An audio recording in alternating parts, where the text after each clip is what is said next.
Hey you guys, welcome back to my channel. So in this one, I wanted to talk about preferential treatment in childhood and its possible ramification, as well as narcissistic toxic mothers who are their daughter's first hater, of course, solution towards the end. And before I get into it, I just wanted to say that if you clicked on this video because your mother is your first hater, then my heart goes out to you. I'm not even going to front. I cannot even begin to imagine what that may look like, but I just wanted to send love and light your way. So why do some parents, some mothers tend to prefer some of their children instead of others? Well, the possibilities are endless, right? But most of the time it does boil down to the father. For example, if you go on TikTok, you will find a lot of videos from young men talking about how as children their mother used to bully them and tell them, you look just like your dad, you have his whole face, you have your dad nose, you know, etc, etc, right?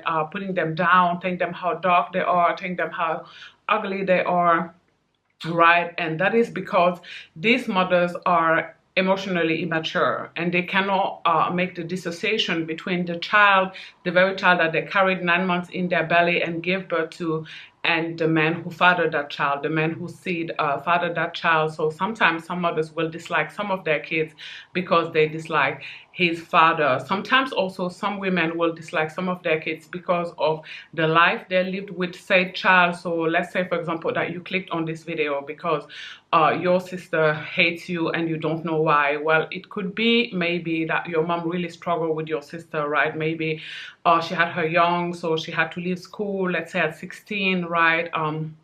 She had to live in the hood or not a very nice neighborhood because she didn't have much money. She had to work a low-wage job. She had to sometimes beg her neighbors or, you know, family members, her mom, so perhaps your grandmother, to look after the baby, the child, so that she could go to that low-wage job. So if that woman now meets a man and that man accepts her together with the child, right? And then let's say that that man makes her move, they move together to a nicer neighborhood, or maybe that man allows her to go back to school, or maybe she just becomes, you know, a stay-at-home mother and the man is providing for said woman and her child, which would be in this instance your sister or half-sister, right? Or if that woman has another child with that man, then she may potentially prefer the child that she has with the man, right? The new baby, which doesn't remind her of the struggle, right? This man came and kind of saved her and helped her a lot. So she may have more affection toward that child than the child that she struggled with, because that child does remind her of the struggle. And in this instance, for example, the man as well could prefer his own child, which is his flesh and blood, to the child that, you know, he came and found the woman with. Now, some men do treat children equally, but it is difficult, I believe, for people to treat a child that isn't theirs just as well as they do their own child. Now, I personally, I have only one child, so I don't know whether it's possible for people to love all of their kids in the same way, but I can only imagine that, you know, we are human beings and it could be difficult to love two humans in the exact equal same way, right? I do believe, it is my personal opinion, that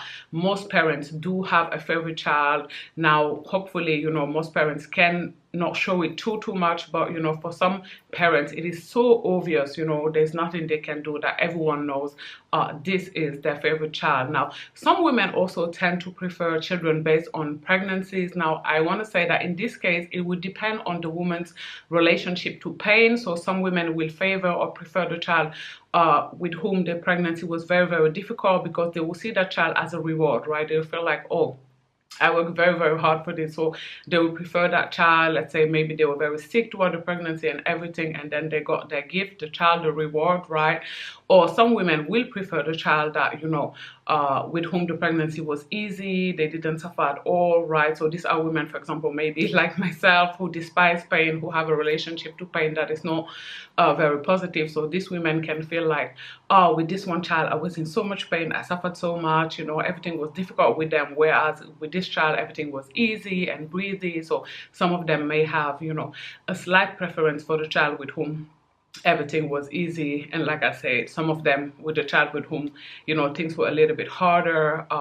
Maybe they almost lost the child due to illness, and finally, you know, everything ended up bringing okay. So again, this will depend with the woman's relationship to pay. Now, the last reason that I'm going to talk about why some women tend to like some of their children or treat them better than they treat their other kids is because their preferred child is their last born, right? Again, these are women who enjoy being pregnant, right? So when women enjoy being pregnant, when they enjoy the pregnancy, when they enjoy feeling the child, you know, moving inside of them, kicking them, right? So these are often women who have 4 or 5 kids because, again, they enjoy the act in and out itself of pregnancy.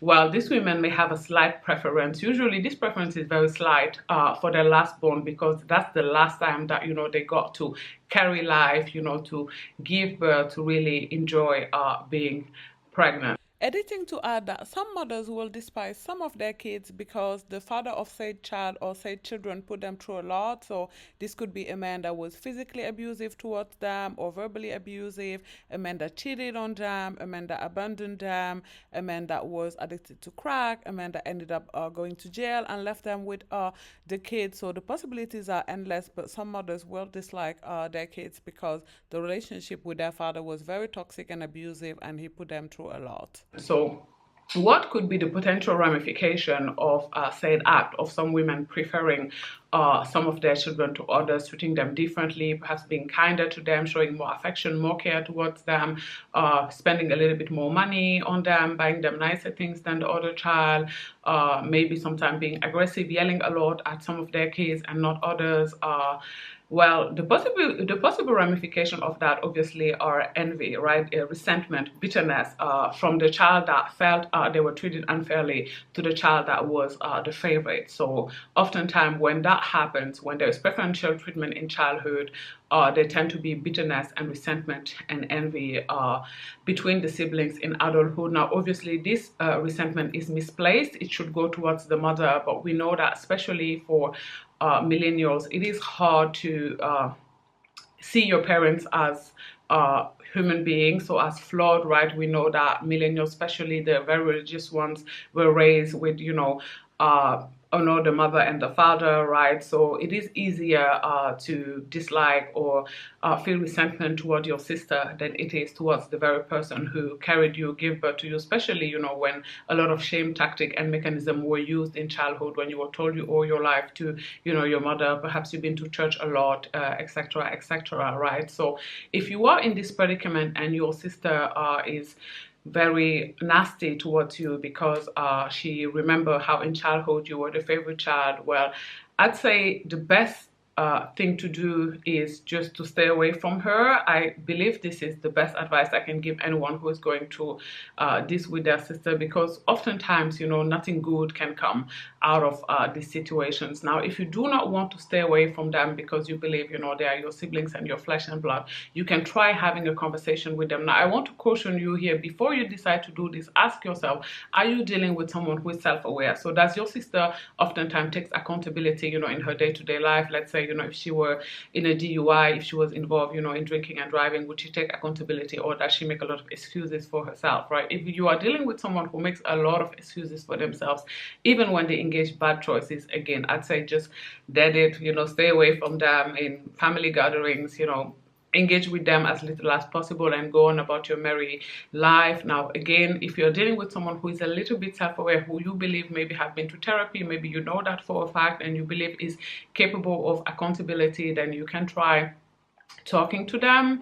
I'd say a conversation like this is a difficult one. It's one that you probably should prepare with a mental health professional before you engage it, but you could go something along the line of, you know, I recognize that perhaps when we were children, mom had a slight preference toward me, and I do feel like you are resentful of that.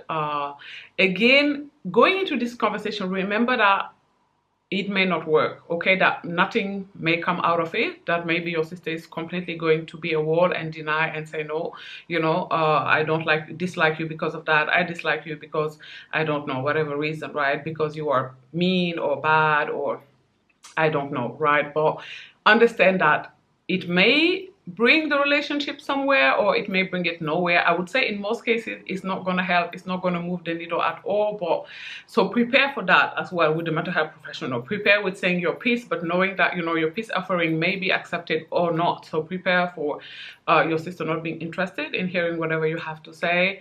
Obviously, I'm hoping that, you know, all goes well. I will cross my fingers for you, but yeah, again, for the last time, be prepared for them to be a wall and not hear you at all. Use a lot of I statements, so a lot of I feel like, you know. And because what happened a lot of time when we say you did this and you did that and you are like this is, you know, we awaken aggressivity in the other person, we awaken defensiveness in them. They want to defend themselves, they want to retaliate because they feel attacked. It's just human nature, even when we are stating facts. So again, in this conversation, I'm not a mental health professional, so prepare this conversation with one of them or perhaps a life coach. But yeah, keep your expectations low, use a lot of I statement, remain very calm. Perhaps it's a conversation that is best had in a park or open space, you know, somewhere where the person cannot attack you. If you're dealing with someone who is violent, perhaps in a coffee shop or a restaurant. I'd say the phone is not the best place to have a conversation like this because they could just hang up on you, right, and go on about their life. So I don't think this is the right conversation to have per phone. I guess you could, if you have WhatsApp or Telegram or something like that, perhaps you could send them a long voice note, especially, you know, if you prepared with a mental health professional, so you could write it all down, make a long voice note and send it to them, and then wait on their, you know, answer, or write them a letter and then wait for their answer. But I'd say a conversation like this is best had if you're dealing with somebody who is not violent, in a park or open space, you know, with a lot of other people, fresh air, nature, and then you can try and bring the subject up. Right now, another reason why your sister may hate you is plain old envy. Okay, now I know that for a lot of people it's very difficult to believe that their flesh and blood, you know, their cousin, their mothers could be envious of them, but unfortunately that is a very real thing. And reason being is that our family members, or relative, like I prefer to call them, are human beings, right? So, and by that what I mean is that they are capable of feeling the whole range of emotion that human beings can and do feel. So anger, resentment, bitterness, envy, hunger, you know, they feel cold, they cry.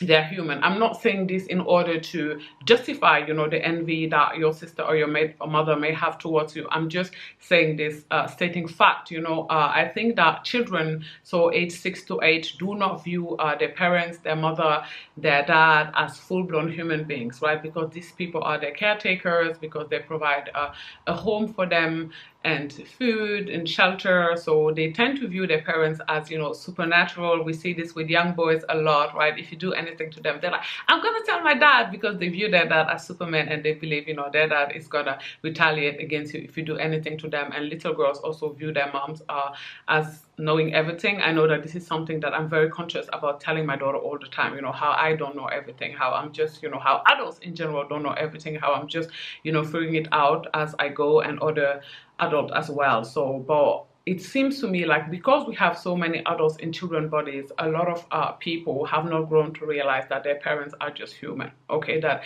they didn't have all the answers, that they were just figuring it out as they go. And I feel this is one of the reasons why it is difficult for a lot of people to understand that their mother or their sister can feel envy, you know, even towards them, right? So I'm going to use here a kind of a gore example, but I wanted to include it here to drive my point across. Think of fathers who sexually molest their daughters. Why do they do it, right? They do it because in that very moment they were not able to control that impulse. Now I want to be crystal clear here. I am not making any excuse against, you know, the despicable fathers who molest their own daughters. As a survivor of sexual molestation myself, it would never come to my mind to do something as disgusting and despicable as that. If you as much as imply in the comment section down below that that's what I'm doing here, I will block you. And first of all, I will curse your ass out, okay, because clearly you struggle with hearing comprehension, and then I will block you. I'm just using this example to show you that, you know, our family members, uncles, mothers, sisters, cousins are human being, and by such, you know, capable of experiencing the whole entire range of emotions that human beings can and do experience. So perhaps your sister is envious of you, and that is the reason why she dislikes you.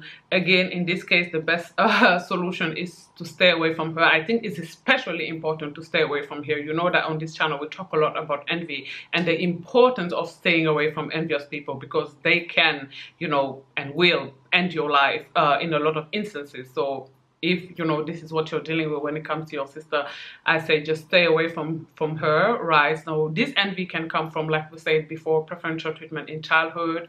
It could also stem from preferential treatment in childhood if you were the person that was not preferred. So if you were the scapegoat of your family, funny enough, you could still be at the receiving end of envy from your sister who was the preferred child in family. So let's say that, for example, your sister was very, very attractive as a child and doted on a lot. You know, everywhere your mother went with her, she was told how great her hair is, how, you know, light her skin is, how beautiful she is. She was promised love, she was promised the world, you know. Everybody kind of implied that, you know, life was going to be great for her because, you know, she's so attractive. Now, if life happens and your sister doesn't do much with herself, but you end up, you know, being wildly successful because you work very, very hard, and because rejection makes us resilient, there could be also a lot of resentment that comes, you know, from your sister to you, funny enough, because, well, she was promised all these great things that you now have. It doesn't even have to be materialistic possessions. Maybe you ended up being the one that, you know, has a family, got married and have children when your sister was promised that. Maybe she was told she's going to break a lot of boys' heart, and, you know, for whatever reason, maybe she's a 2 times baby's mother, or, you know, I don't know, she never got married, never had kids. These are just scenarios that I'm throwing on the walls. They're just semantics, so don't, you know, hold on to them too tight. If they apply to your life, great. If, you know, they don't, maybe something similar does apply, right? So funny enough, even if you are the scapegoat of your family, I did want to include that here, you can still be at the receiving end of, you know, resentment, bitterness, and envy from them. Again, in this case, I don't even recommend trying to, you know, mend things up, trying to talk to her. I say just leave her alone, you know, do not go to family gatherings, or if you go, be on the clock, you know, stay 45 minutes and leave. Perhaps take a buffer with you if you're married, your husband or a friend, and, you know, make sure that friend tell you after 1 hour, I have to go, and then you can excuse yourself from everybody and go on about your merry way. In this video, I also wanted to touch on something that I hear about often, and it's people who wonder why their own mother, the very person that gave birth to them, dislikes them, despises them, is their first hater, their first bully. I know that one of the subscribers of the channel, Princess Lamour, is going through something like that with her mother, who she deems believe is a narcissist. Well, not all mothers who dislike their daughters or who are their daughters' first haters or bullies are narcissists, or in the sense that they don't all have full-blown NPD, narcissistic personality disorder, which, you know, I know that it's the opposite is often told on the internet, but it is still a quite rare disorder. Most people have narcissistic traits. Actually, we all do. We all possess narcissistic traits and narcissistic tendencies, but most of us are not full-blown or don't have full-blown NPDs. Most of us are not narcissists. Most of us do not have, you know, narcissistic personality disorder. So a mother can be her daughter's first bully, she can be her daughter's first hater without having narcissistic personality disorder. Now, this could stem, again, most of the time from envy. Perhaps she gave birth to a very, very attractive child, and she cannot deal with, you know, all the praise and the attention that the child is getting, especially if she herself isn't very attractive and always suffered from that. If it's something, if she has a wound coming from perhaps, you know, not receiving a lot of attention in childhood, and she gives birth to a child who does. Some mothers are envious of that and try to kill their daughter's self-esteem. So you will hear them say something like, yeah, looks is not everything, you need to focus on, you know, your studies, and you need to focus on making something out of yourself, which in and out itself is not bad advice, right? I don't think that it's bad for mothers to encourage their daughters, especially if they are very, very attractive, to, you know, focus on studies and developing a personality, being funny, etc., etc. But they don't have to demean or downplay their daughter's look in order to do that, right? It's okay to teach your daughters that it's okay for them to take pride in, you know, their looks, but still they should develop other aspects of their personalities, and still they should try and achieve more in life than just, you know, be gorgeous, right? I remember, for example, a day, I guess this is a little mini story time in this very, very long video, but that's okay, where I was complimenting a little girl in the car, Senegal, where I actually come from, a gorgeous dark-skinned girl. She had the two pigtails, they were the cutest in the world, you know, with barrettes on them. And I remember in an ice cream place telling her, oh my god, you're so cute. And the first thing that dawned on me is how she immediately looked towards her mother, right? She immediately looked toward her before she made any reaction. I thought, that's a bit weird, you know. But anyway, you know, after that, the mother immediately was like, oh, you know, she rolled her eyes, she kind of mumbled something, you know. The little girl was a little bit embarrassed. She was not that little, maybe she was 6 or 7. She kind of said thanks, she kind of smiled, and then, you know, I remember going about my way. But then I remember hearing, you know, her mother in the back saying like, yeah, looks are not everything, blah blah blah blah blah, you should get good grades in school, da da da da da, right? And I remember thinking, these are the type of, you know, mothers that make their child downplay their looks, because maybe they're not comfortable with their daughters getting a lot of praise, a lot of attention, because of the way they look. So that is one of the reasons why your mother could be resentful of you. Another reason why some mothers, you know, hate their own daughters is because their daughters do better than them in life. Now, I know that this is hard to believe, because oftentimes we believe that, you know, the only person that wants you to do better in life than them are your parents, and most of the time that is true. But sadly, there are exceptions to, you know, every rule, and motherhood is not exempt of that. For example, I remember I knew this brilliant Ghanaian girl here in Germany, and she had 4.0 GPA, you guys, like something like that. It was really 3.7, 3.8. It was very, very high. Can you guys believe I've never been to America? Crazy. I is so smart, okay? That was just a side note, but yeah. And she wanted to study to become a doctor, right? And, you know, all her professors agreed. They thought she really had what it takes. And, you know, I was excited for her. I was proud to see, you know, a dark-skinned young girl studying medicine here in Germany. It's not something very easy. So I was very proud of that. And then I remember seeing her again, and she told me she was studying to become a nurse. And I was like, why are you, you know, studying to become a nurse when you have, you know, a 3.8 GPA in here, German standards? And she was like, yeah, my mom don't think that I should study to become a doctor. She think, you know, it's going to take a lot of years. It's going to be very hard, you know, and it's going to delay me getting married and having children. Now, I didn't want to talk too much when it comes to this issue, because, you know, if you're West African or black in general, you know that a relationship between a mother and a child is a very close one, and I didn't want to involve myself into this and get any type of heat. So I was like, okay, well, I think that's unfortunate. I was very proud of you for wanting to, you know, undertake medicine studies. So I didn't hear from her for a while, because she went and studied in another city. But later on, I heard from somebody that her mom was a nurse. Now, I found that to be very interesting. I was like, I personally think, now obviously this is a projection on my end, that this is the reason why her mother didn't want her to study medicine, because she didn't want her daughter to do better than her in life, to be something bigger and grander that, you know, she is.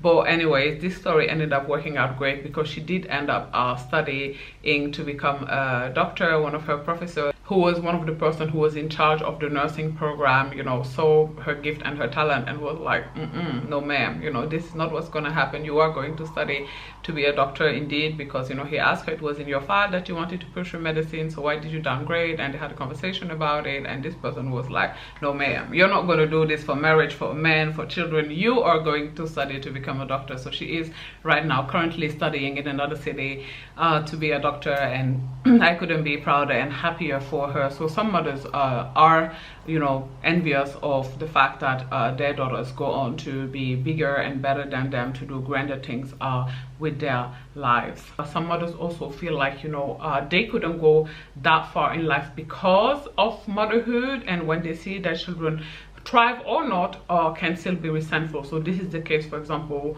of someone who became a mother when they were 16, right? And so they had to quit school, again, work a low-wage job, and now they're resentful of the fact that they were not able to go to uni. They were not able maybe to, you know, do something great and grand out of themselves, what they believe they could do or had the potential to do, and they don't realize that that is due to their own choice, right? Nobody forced them to keep the child. They could have terminated the pregnancy, but they didn't do that.